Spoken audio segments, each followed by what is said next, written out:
Kia ora, Internet. Hello. It's a special edition. Ooh, but Why no have you- bad CGI for this one. Oh God. Why have you called us here? Why have we convened out of session, James? Well, we have additional information on 2 of our previous podcasts. More like you have. I have.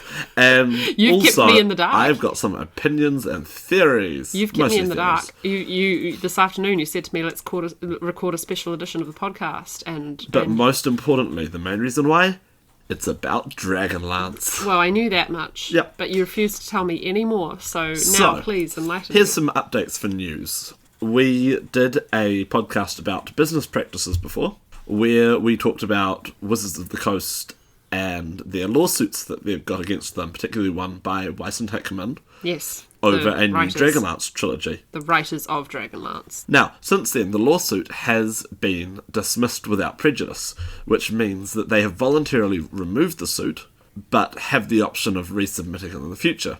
And the most likely reason why this has happened is that they have come to some sort of settlement with Wizards of the Coast. That seems likely. Seems likely. Also, Margaret Weiss has since tweeted to her followers saying that she can't give any exact news at the moment, but that we should listen out for something exciting in the next couple of weeks. Okay. Which, to me, sounds like they've reached a compromise and the new Dragonlance trilogy is actually going ahead. Sounds like I need to go follow Margaret Weiss on Twitter. Possibly.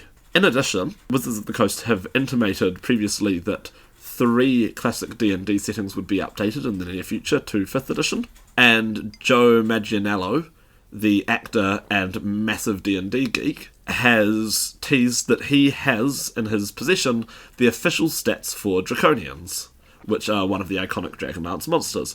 Pull all of this together, and I think it's pretty clear that Dragonlance is getting reprinted for 5th edition. That would be cool. This is not my hot take. This is just like, that all seems pretty clear. That all seems... I mean, obviously it's still alleged at the moment, but It's it all, seems...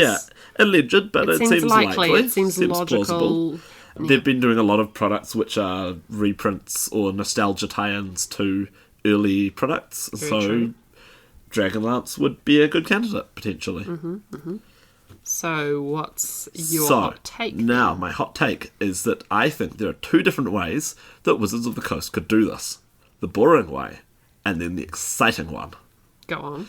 The boring one goes like this. They have released a number of adventure anthologies where they take old first edition modules, mostly first edition modules, and update them to the modern rules with just very minor polishes, if that.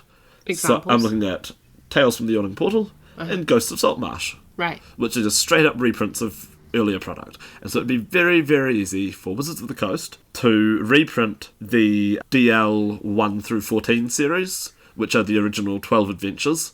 They won't do 5 and whatever the other one was that weren't actually part of the trilogies. They could probably squeeze them into 2 books, chuck in a bit of extra stuff about, here's a background to be a Knight of Solamnia, here's a new race or a new class, or a few minor extra rules, and call it a day. Mm-hmm. That would be easy and lazy. It's also the most likely thing that's going to happen. I was going to say. And with this, then Weiss and Hickman got word of this, and then submitted their own proposal to write a new Dragonlance trilogy as a tie-in. This is pretty plausible. Now, for my giant gonzo exciting theory. I don't think this is very likely, but this is what I want to see happen. Okay. So, there are also rumours, and have been for a while, that Dragonlance is going to be adapted into the forthcoming Dungeons & Dragons movie. The live-action movie that we know is happening. And we've recently had casting for that of Chris Pine, who will presumably be our main character. Now, Chris Pine, if you look at a photo of him with a beard, looks an awful lot like a half-elf. And Chris Pine is also famous for playing Captain Kirk, who Tanis Half-Elven, one of the main Dragonlance characters, is inspired by. Now, that's just conjecture, but it's interesting conjecture, as is what I would like to see them do with Dragonlance. In our Dragonlance video, we talked about how Dragonlance is very 80s.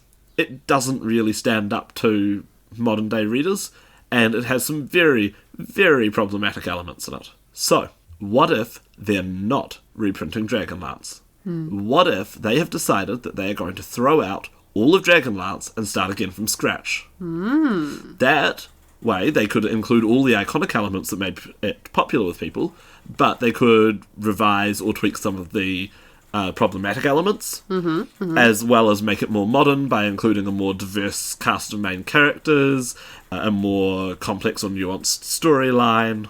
This could be a pretty hard sell for a lot of fans of Dragonlance if they decided to completely throw out the original product and start again from scratch. So if you want to sell it to the original fans of Dragonlance, what's the best way to do that? By getting the original writers in to rewrite their original books. And that too. It seems a stretch. It's a stretch, but I don't see how they could print a product with Kinder Gully Dwarves, particularly Gully Dwarves. Kinder, you could still Kinder print. you could do. Gully Dwarves, no. Gully Dwarves you can't. Gnomes are pretty problematic too. How you could reprint a product again, where the main conflict is which of two girls the main character wants us to sleep with. Yeah, that's pretty 80s. And Yeah, there is no... I'm just running through them in my head. You've got some pseudo Native American coded characters, one of whom's blonde, very Native American hair colour. You've got some yeah, actually, you're fairly right, that is sort racist stereotype characters, but you've got no people of colour. Yeah, You have a whole lot of human fighters. we didn't even bring up the whole, Gold Moon being white, but also Native American coded. Yeah. That is a good point. So, Dragonlance has a few problematic elements, and maybe they'll take this opportunity to rewrite it the way it should be for a modern audience, and, in the process, bring back the original authors to help sell it to the fans. And if they are doing a Dragonlance movie, that would be the perfect time to do it. Oh, I don't know, man. It's pretty far-fetched. I think the first one was more likely. I think it's more likely that they'll do a simple reprint, that they will just tweak the description of Gully Dwarves a little bit when they show up, and that Chris Pine is playing some completely new character set in the Forgotten Realms, and that Weiss and Hickman just want to get their hands on some more of that sweet, sweet Dragonlance money. But I can dream. Yeah. So is that it? That's it. This may be the nerdiest thing you've ever done to me. Forced me to record a special episode, which is just your fanboying over what you would like for Dragonlance. In that case, dear listeners, I need to try harder. When I met you, I said, you're the nerdiest person I will ever meet, and You weren't wrong. you've just... I don't think you quite understand how you've just sort of raised the bar just now. That was our special episode. I am married to the world's nerdiest man. Keep gaming, everyone.